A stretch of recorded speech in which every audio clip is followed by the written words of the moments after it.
Enchanté Maëlys. Enchantée. Tu peux y aller quand tu Très veux. bien.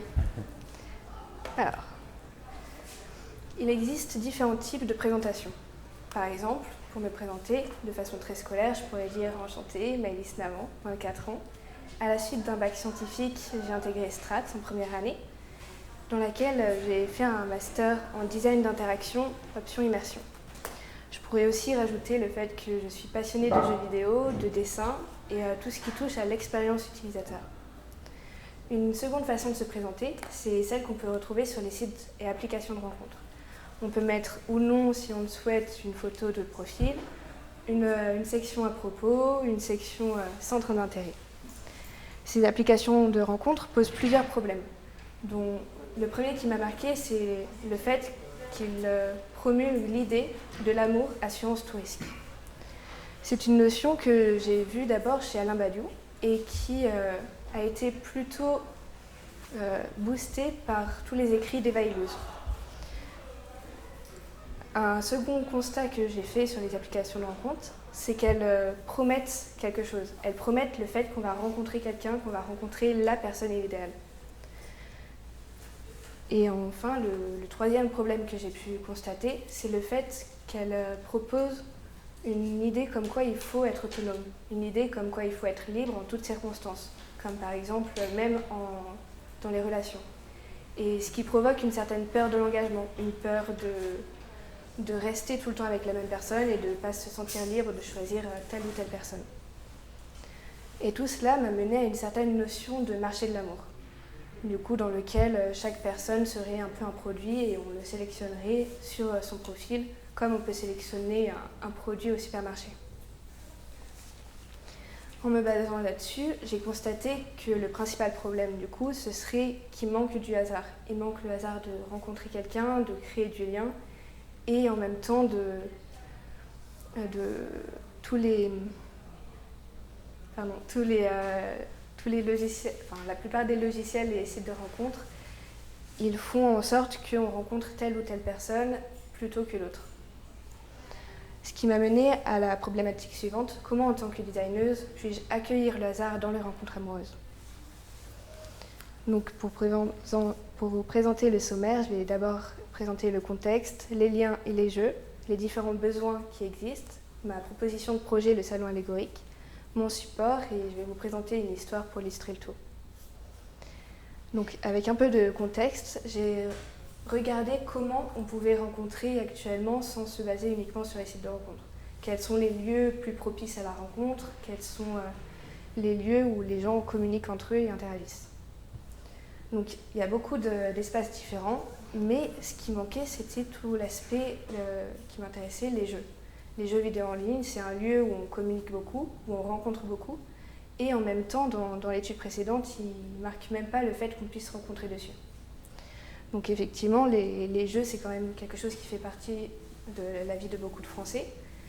On est 68% à jouer, et c'est autant répandu chez les hommes que chez les femmes. Ensuite, ce qui m'a poussée vers ce sujet-là, c'est que je me suis souvenue d'un ami, il y a des années, qui m'a expliqué que sur les jeux, on rencontre, certes, mais le temps, l'espace fait qu'on rencontre un personnage et pas une personne. Donc pour concrétiser mon territoire, j'ai choisi une cible, donc les joueurs occasionnels et passionnés. Plus concrètement, ça pourrait être par exemple Maëva qui joue beaucoup à des jeux en ligne et qui emmène même ses conversations jusque dans sa poche, dans la rue, etc. Ça pourrait être aussi Arthur qui a un groupe d'amis avec qui il joue depuis sa plus tendre enfance et géographiquement ils ne sont pas très rapprochés l'un de l'autre, du coup ils continuent à jouer en ligne chacun.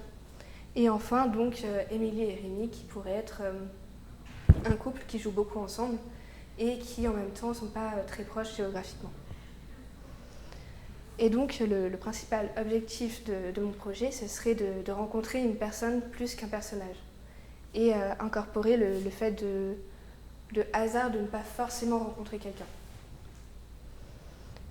Pour cela, j'ai interrogé différentes personnes que j'ai catégorisées en 2 groupes. Le premier, ce serait ceux que j'ai interrogés uniquement individuellement. Et le second, c'est celui où j'ai interrogé individuellement et en même temps créé différentes conversations de groupe. Suite aux premiers entretiens, j'ai remarqué qu'il existait différents freins au projet, que ce soit technologique, financier ou psychologique. Celui que j'aimerais le plus traiter, donc, c'est psychologique, avec tout ce qui tourne autour de l'imaginaire, des stéréotypes. Par exemple, on s'imagine une personne qui a telle ou telle voix, tel ou tel personnage dans le jeu, ce qui peut poser problème lorsqu'on reçoit vraiment la photo. Et enfin, la problématique autour de l'anonymat. Donc pour commencer, je me suis intéressée à comment rencontrer plus spécifiquement dans les jeux. Il existe beaucoup de choses prévues à cet effet. Dans les jeux, il existe des guildes, des groupes et même des forums parfois. Et effectivement, comme l'explique un des interviewés, trouver une guilde est très simple puisqu'elle propose des messages pour recruter. Et même s'il n'y a pas de guilde dans un jeu, on peut retrouver très facilement les endroits pour rencontrer. Donc effectivement, c'est les logiciels de communication qui sont très utilisés autour des jeux. Ce sont Discord, TeamSpeak, Skype ou Mumble. Certains sont plus connus que d'autres, etc.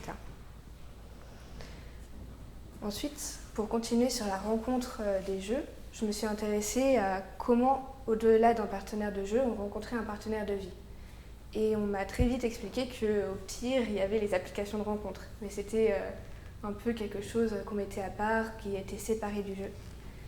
Et un désir, en poursuivant la conversation, j'ai remarqué que pour eux, ce qui était vraiment important, c'était de rencontrer quelqu'un qui jouait au même jeu qu'eux. Et c'est là où je me suis intéressée donc, au site de rencontre qui parlait des jeux et qui était fait pour les joueurs. Et le problème que j'ai vu, c'est que le jeu n'était pas forcément quelque chose d'assez important pour pouvoir mener une conversation et une relation correctement.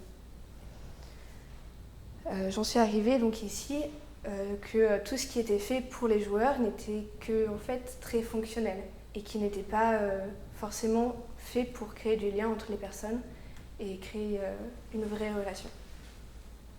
Donc l'objectif ce serait d'enrichir les rencontres pour rencontrer quelqu'un et soit comment passer d'un personnage virtuel à une personne physique.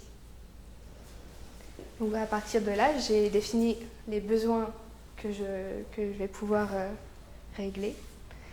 Donc créer des échanges, comme proposer des activités à faire en commun pour créer des liens, des souvenirs ensemble, et à la fois proposer une trame à suivre dans les échanges pour ne pas que la conversation se finisse trop rapidement. Donc rencontrer une personne, il faut créer du lien, jouer ensemble, faire des activités, et aussi partager progressivement sur soi. Pour ça, pour partager progressivement sur soi, il faut pouvoir lier à la fois le virtuel, in-game, IG, et le monde physique, IRL.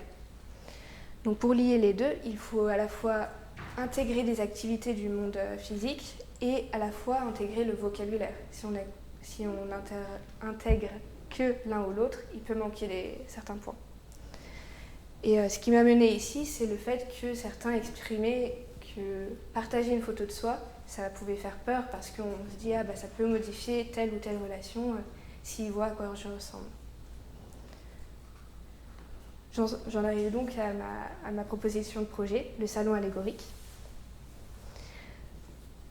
C'est donc un salon 3D dans lequel on pourrait un peu interagir avec tout et n'importe quoi, comme un système de monde ouvert et dans lequel il n'y aurait pas de contraintes physiques.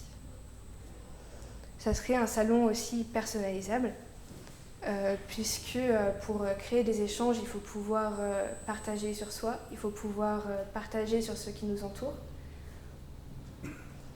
Pour cela, j'ai incorporé un système de biomes, qu'il soit préfet ou créé par les utilisateurs. C'est-à-dire qu'un biome, ce serait un environnement, une ambiance. Par exemple, ça peut être dans une forêt, sur une plaine, etc. Et dans chaque biome, même s'il a été fait par un utilisateur, on retrouve 3 éléments principaux. Un élément qui va symboliser tous les paramètres du salon, représenté ici par une cabane. Il y aurait un élément qui va symboliser le pas de la porte, du coup comment on entre et on sort du salon, ici représenté par le portail. Et enfin donc quelque chose qui symboliserait la continuité entre le monde physique et virtuel, ici représenté par une rue commerçante. Là où l'utilisateur va pleinement pouvoir personnaliser son expérience, c'est dans sa maison, qui va s'intégrer donc dans ce biome. Chaque joueur aura sa propre maison, dans laquelle il pourra modifier les pièces en choisissant tel ou tel objet, telle ou telle forme, etc. Ce serait ensuite un salon évolutif, parce que la plupart des joueurs expriment le besoin de progresser quelque part, de progresser dans un domaine, et si on ne progresse pas, souvent ils expliquaient que ça ne vaut pas le coup de continuer. Et ensuite, ce serait un salon assez ouvert pour partager avec beaucoup de monde, pour faciliter l'accès à un salon plus privé à 2 personnes. Donc dans ce salon, on retrouverait différentes fonctionnalités qui permettraient toutes de créer une continuité entre le monde physique et virtuel. Donc en suivant un cheminement qui soit plus ou moins concret, physique, etc. Donc comme je l'ai dit, on pourrait retrouver une rue commerçante dans laquelle on retrouverait des espaces en lien avec le monde physique et des espaces en lien avec le monde virtuel. Comme par exemple une salle de spectacle dans laquelle on pourrait à la fois visionner des clips vidéo sur YouTube, à la fois regarder un film ensemble sur Netflix et ensuite à la fois commander des tickets pour aller au cinéma. À chaque lieu correspond un cheminement. Ensuite, on pourrait donc retrouver la taverne dans laquelle il y aurait le même système, dans laquelle on pourrait à la fois faire comme si on mangeait tous ensemble ou alors commander en ligne pour manger réellement tous ensemble, même en étant séparés. Commander la même chose et se faire livrer pour ensuite manger ensemble. Donc le système de partage de notre environnement, ça peut se passer soit en scannant des objets du quotidien. Par exemple, j'ai envie que cette souris, elle aille dans ce salon, je la scanne et je l'importe directement dans le salon. Ou alors, ça peut être des objets qu'on crée en 3D et qu'on importe directement dedans. Pour pousser plus loin la personnalisation, il y aurait un système de bots, c'est-à-dire des robots qui vont ajouter des fonctionnalités différentes, qui vont pousser plus loin l'expérience de jeu au plus proche de ce que l'utilisateur souhaite. Les bots, il en existe différentes fonctions, différentes façons de les faire. Par exemple, il existe les bots fonctionnels, dans lesquels on peut retrouver des ambiances sonores à mettre dans le salon, ça peut être des mini-jeux à faire, ou alors ça peut être des bots plus récréatifs. Du coup, ça peut être des personnages, si on veut qu'il y ait plein de petits chats qui se promènent partout, on peut en mettre de partout, etc. Et enfin, pour la notion de progrès dans le salon, on débloquerait des succès en jouant à des jeux ensemble. Donc ça serait en termes de nombre d'heures de jeu ou de succès directement dans le jeu qui seraient liés au salon. On pourrait débloquer des fonctionnalités diverses et variées. Donc pour faire mon projet, j'ai utilisé un support qui est Discord. Alors pourquoi Discord? C'est que c'est celui qui est le plus utilisé en général pour les joueurs et c'est celui qui est le plus fonctionnel. C'est-à-dire que c'est celui qui va être le plus intuitif au niveau de l'utilisation, là où d'autres avaient un gros problème en termes d'accessibilité à tout le monde. Pour leur communication, c'est une communication qui est très aimable et à la fois très cordiale. C'est-à-dire qu'ils vont être proches des joueurs tout en essayant de le respecter totalement. Ils vont mettre des smileys, des points d'exclamation et en même temps ils vont utiliser le vouvoiement régulièrement, etc. Ensuite, pour tout ce qui est l'identité, ils utilisent 2 créatures qui vont symboliser leur communication, soit Clyde, soit Olympus. Clyde, c'est celui qui gère tout ce qui est les fonctionnalités. S'il y a un bug, s'il y a le logiciel qui dysfonctionne, c'est lui qui va agir. Alors que Olympus, c'est celui qui agit dès qu'on va interagir avec des amis. Si on ajoute quelqu'un, c'est lui qui apparaît. Si on envoie un message à quelqu'un, c'est lui qui apparaît en premier, etc. C'est ce pourquoi donc, je me suis beaucoup basée là-dessus aussi pour la communication. Donc les échanges, comment ça se passe sur Discord? On peut soit avoir des salons vocaux, ici, soit textuels, soit partager sa caméra ou son écran. Donc effectivement, c'est ce à quoi ressemble une interface de Discord concrètement, où on peut retrouver différents serveurs ici, les différents salons qu'on peut retrouver ici, les conversations, les personnes présentes, etc. Ensuite, je me suis intéressée à donc, ce qui manque à Discord, c'est le fait de créer du lien et une continuité. Et c'est tout à fait ce qui m'intéresse, c'est ce pourquoi donc, le salon allégorique serait totalement un complément à tout ce qui existe à Discord. Et pour illustrer tout ça, je vais vous présenter l'histoire de Lucille. Lucille qui joue à beaucoup de jeux différents en ligne. Elle rencontre beaucoup, que ce soit des MMO, des MOBA, enfin tout type de jeux différents. Sauf que son problème, c'est qu'elle a du mal à créer du lien entre ces différents groupes d'amis qu'elle rencontre sur différents jeux. Elle va donc prendre l'initiative de créer un salon allégorique. En 3 clics, c'est déjà fait, et elle va choisir son biome pour créer son salon. Une fois cela fait, elle va pouvoir inviter des personnes à rejoindre son salon, qu'elle va faire aussi très facilement.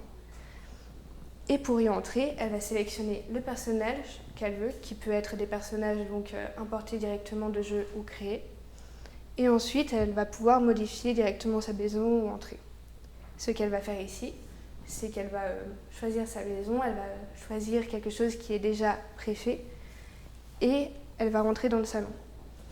Donc le salon ici, c'est un salon qui est déjà évolué, avec chacun sa maison. On peut voir que les éléments principaux sont présents, que ce soit la cabane, le portail ou la rue commerçante plus loin derrière. Donc effectivement, pardon, la cabane et le portail, et la rue commerçante.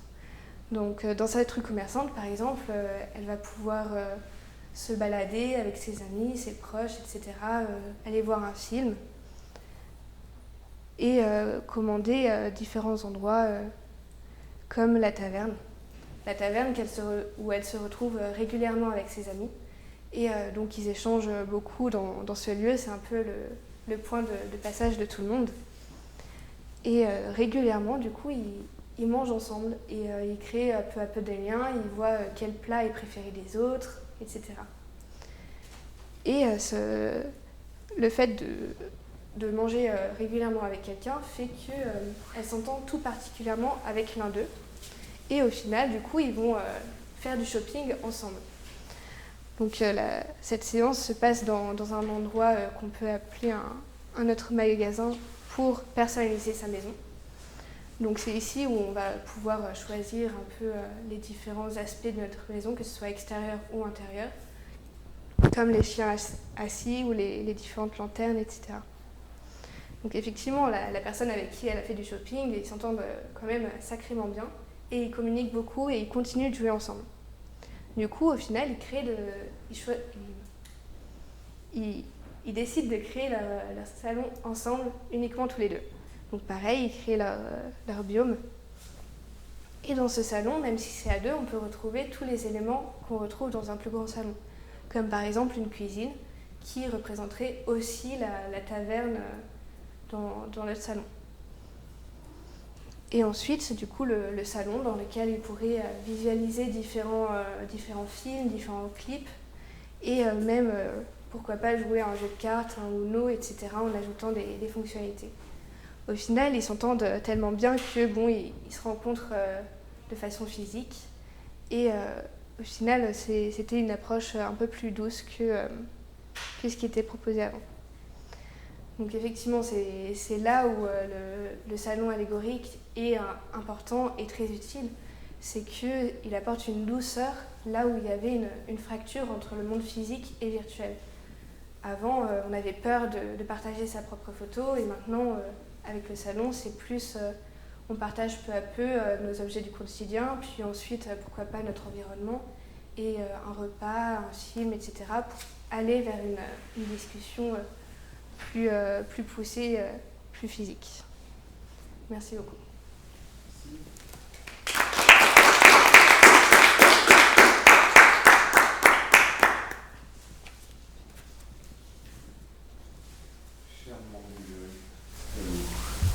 Merci Maïs pour ta présentation. Évidemment, sur quelques questions. Je ne sais pas si vous voulez... Qui veut se lancer? Non, sinon je démarre. Moi j'avais une question sur au début tu parlais beaucoup des échanges que tu avais eu avec des gamers justement, un peu de toutes sortes. Oui. Est-ce que tu as pu tester avec eux ce scénario-là Alors justement le scénario je l'ai fait avec deux filles que j'avais interrogées. D'accord. J'ai pas pu tester le salon avec eux parce qu'il n'est pas présent physiquement.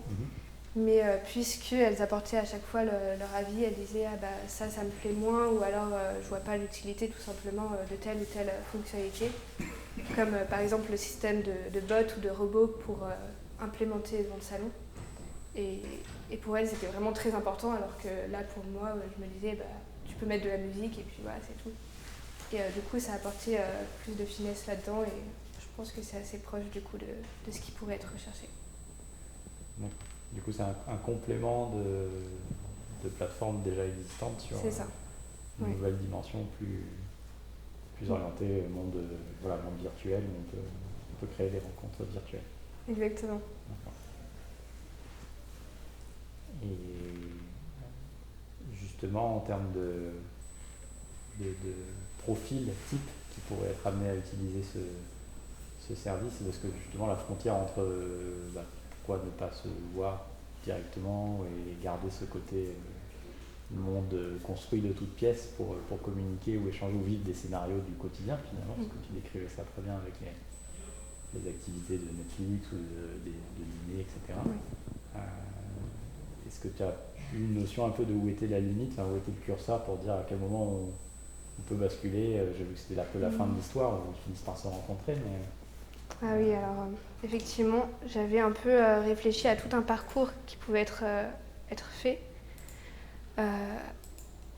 Avec à chaque fois, il pouvait y avoir différentes étapes à franchir. Au début, on partage seulement des clips de jeux pour des tutos, etc. Et peu à peu, à chaque étape, c'est une liste non exhaustive, mais déjà un peu trop grande peut-être. Et à chaque étape correspond à un peu plus de partage sur sa personnalité, sur ce qu'on aime, ses goûts et son environnement. Et peu à peu, clips, où après on partage au niveau de la conversation sur notre travail, etc. Ensuite, on partage notre environnement, notre bureau, etc.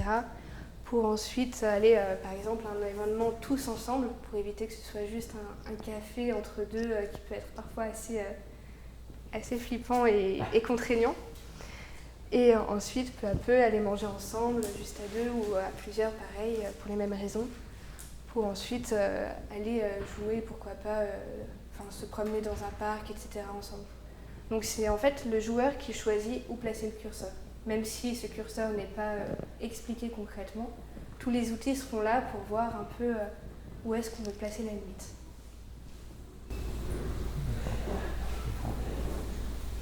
Moi j'ai une question. Dans ce salon, est-ce que le joueur du coup est incarné par un personnage ou c'est juste l'accès aux différents biomes? Alors la personne peut choisir un personnage qui est un peu comme le système de maison. C'est-à-dire que chacun a sa petite maison et chacun peut avoir un personnage qui est créé comme on peut créer son personnage dans un jeu. Du coup, c'est aussi un aspect très personnalisé de la chose. Et du coup, comment est-ce que tu accompagnes cette transition parce que la personne a construit un personnage présente du coup dans sa relation, et j'ai bien compris le principe de plus le temps passe et plus la relation évolue, plus on se rapproche des actions concrètes qui tendent à déconstruire le personnage. Mais est-ce qu'il y a un incitatif ou une réflexion qui est faite au moment de la création de ce personnage justement, pour accompagner le joueur dans créer un personnage qui n'est pas complètement un personnage de jeu de rôle? Alors j'avais un peu réfléchi à cette question et le problème que je me suis posé, c'est que si le personnage est modifié dans un salon avec beaucoup de personnes, d'autres qui se connaissent moins pourraient trouver ça, pourraient se dire ah bah c'est telle ou telle personne, etc. sans que le joueur en lui-même le veuille. Du coup, ça pourrait être quelque chose tout à fait d'implémentable dans un salon à deux, où on partage, en plus de son environnement, on partage ah bah je porte des lunettes, je vais les mettre à mon personnage, je vais les scanner, etc. Donc ça pourrait être quelque chose tout à fait implémentable dans la fonction partage scan.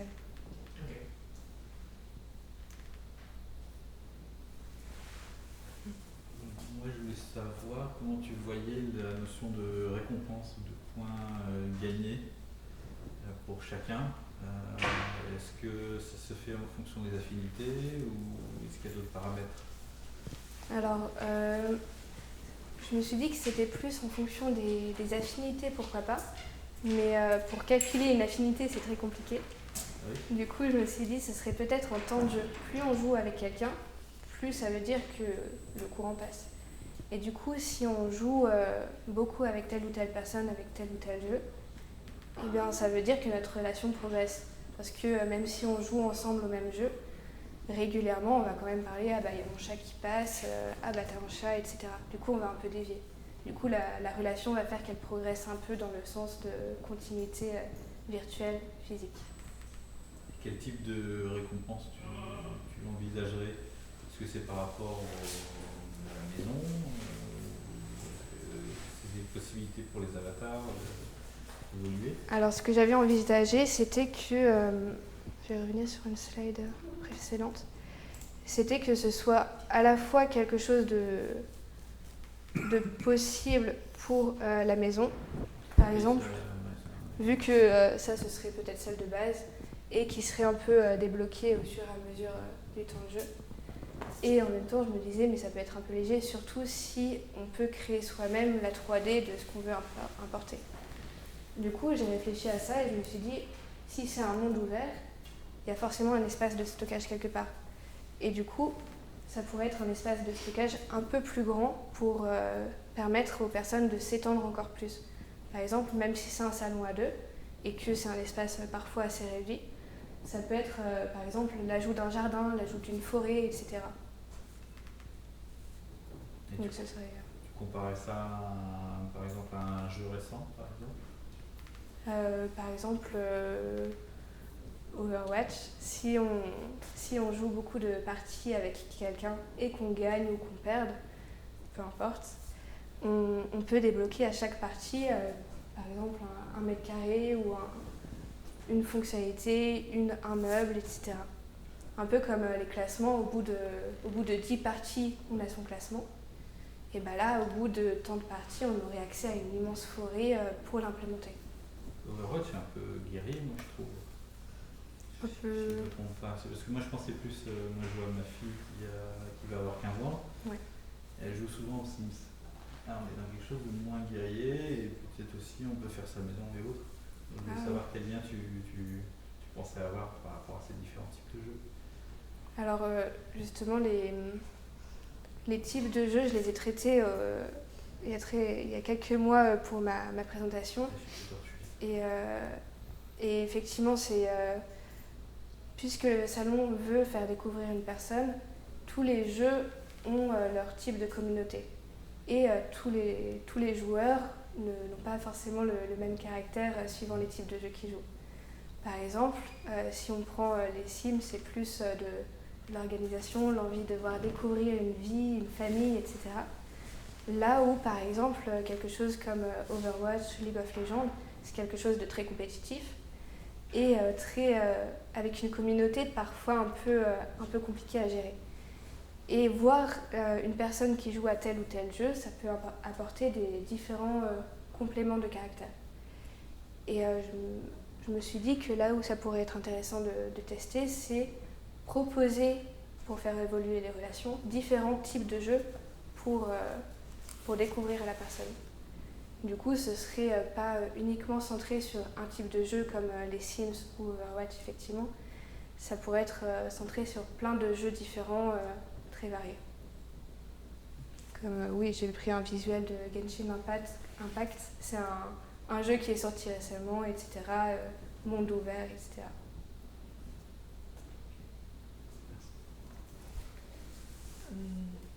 En quoi le salon allégorique, selon toi, ça apporte plus de hasard dans la rencontre que ce qui se passe aujourd'hui entre deux gamers qui vont se retrouver en ligne et avoir un feed et commencer à discuter et voir où ça mène? Là où ça apporterait plus de hasard, c'est que on a plus de possibilités d'échanger. C'est-à-dire que si on rencontre un groupe de personnes sur un jeu, on ne communique pas forcément avec le même groupe qu'avec un autre groupe de jeu, c'est-à-dire que les deux groupes sont séparés maintenant. Et c'est très rare qu'ils se rejoignent. Et du coup, là où j'inclus le hasard, c'est de permettre aux deux groupes de se rencontrer et de jouer ensemble et de créer des liens. Du coup, à la fois, on a plus de possibilités d'interaction et à la fois, on a plus de possibilités de rencontrer différentes personnes. Et le hasard dans tout ça, c'est le fait qu'on ne s'arrête pas uniquement à un personnage et on se dit, ah bah voilà, on communique avec lui uniquement pour ce jeu en particulier. Et oui, c'est ça, on ne le sélectionne pas forcément uniquement par un jeu. Et voilà. En vivant finalement le Netflix ou le cinéma dans le salon, tu partages autre chose que le jeu pour lequel à la base tu as rencontré la personne et ça crée une relation comme presque dans la réalité. C'est ça. Okay. Du coup, pour faire un lien avec ton mémoire, tu évoquais le fait de trouver un équilibre dans le couple, quel qu'il soit. Et, pour toi, c'était une manière de proposer à ce type de public un équilibre via un monde virtuel, enfin, où si on se projette plus loin, c'est derrière ils se rencontrent et qu'il y a une vie réelle qui se met en place. Comment est-ce que le jeu continue à avoir une importance dans l'équilibre de ce couple ou pas? C'est pas forcément lié ou... Alors le lien avec mon mémoire, ce serait vraiment oui, c'est ça, le fait d'apporter une continuité dans le couple, un équilibre effectivement, une écoute à chaque personne. Et oui, c'était vraiment l'apporter à ce type de public où je trouvais effectivement que ça manquait quand même beaucoup, le fait d'apporter du lien entre les différentes relations. Et le jeu ensuite dans la relation, ça pourrait être tout à fait un complément. Par exemple, si un couple vit géographiquement séparé ou même ensemble sous le même toit, ils peuvent continuer de faire progresser le salon tout en vivant ensemble, un peu comme une deuxième maison, une maison de vacances, etc. Donc ce serait vraiment un lieu de détente même qui pourrait être un complément de la vie si le jeu est quelque chose d'important pour le couple.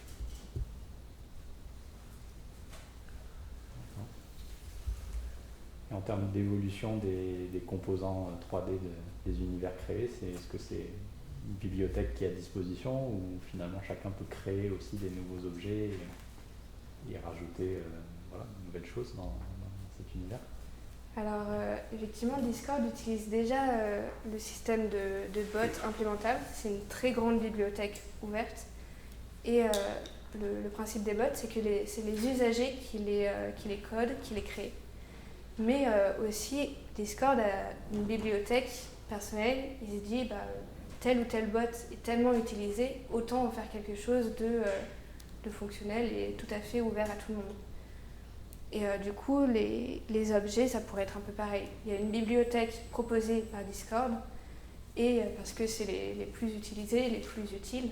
Et en même temps, chaque personne est libre d'ajouter, si par exemple, en termes de lanterne, on voudrait un style totalement différent, on peut chercher un modèle préfet par quelqu'un d'autre qui s'y connaît plus en 3D ou plus en codage que nous. Du coup, ça pourrait être deux bibliothèques différentes et à la fois qui pourraient s'implémenter l'une l'autre. Est-ce que tu avais, je sais pas, peut-être dans tes travaux exploratoires, mais vu ce que proposent ces Mozilla en ce moment, qui proposent un espace de salon en 3D qu'on peut créer de manière très simple, enfin c'est très basique, il n'y a pas des bibliothèques très, très complexes, mais un peu dans cette idée de créer des espaces avec des déplacements possibles, la diffusion de contenu, de présentation par exemple, si on veut recréer un événement mais en distanciel. Je ne sais pas si c'est quelque chose que tu as vu, c'est assez récent, ça fait quelques mois seulement que c'est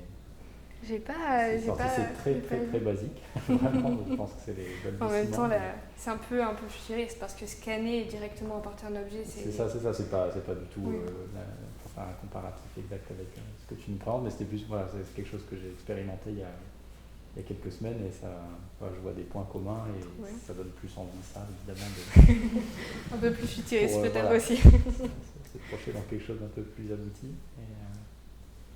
Oui, carrément, je connaissais pas du tout, mais pourquoi pas prolonger le projet, vu que c'est un projet qui me touche. Ouais. Oui, justement, Ça c'était pourrait une être sympa. de mes questions. C'est quoi pour toi est-ce que tu as des next steps qui sont prévus par rapport à la communauté de gamers, ou est-ce que tu veux pousser ça plus loin?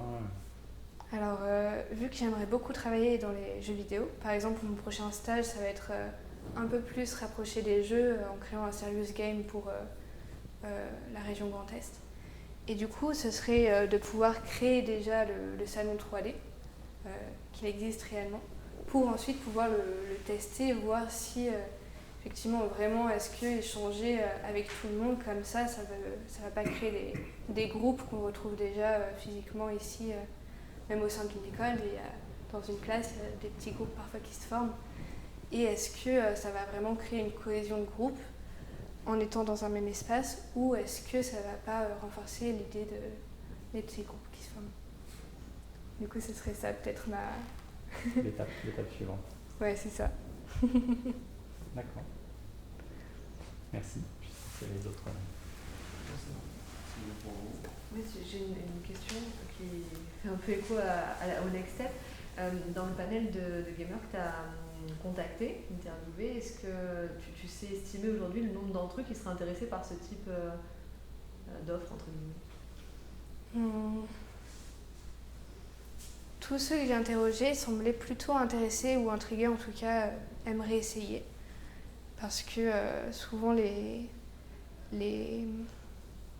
salons qui sont très ouverts, les open world, c'est quelque chose qui attire, on se dit on peut faire beaucoup de choses. Mais donner un chiffre, je ne sais pas trop. Je sais que dans mes contacts, ceux que j'ai interrogés étaient intéressés. Mais en même temps, les personnes qui sont là juste j'ai envie de faire une partie rapidement, je veux trouver quelqu'un, c'est pas forcément quelque chose qui seront intéressés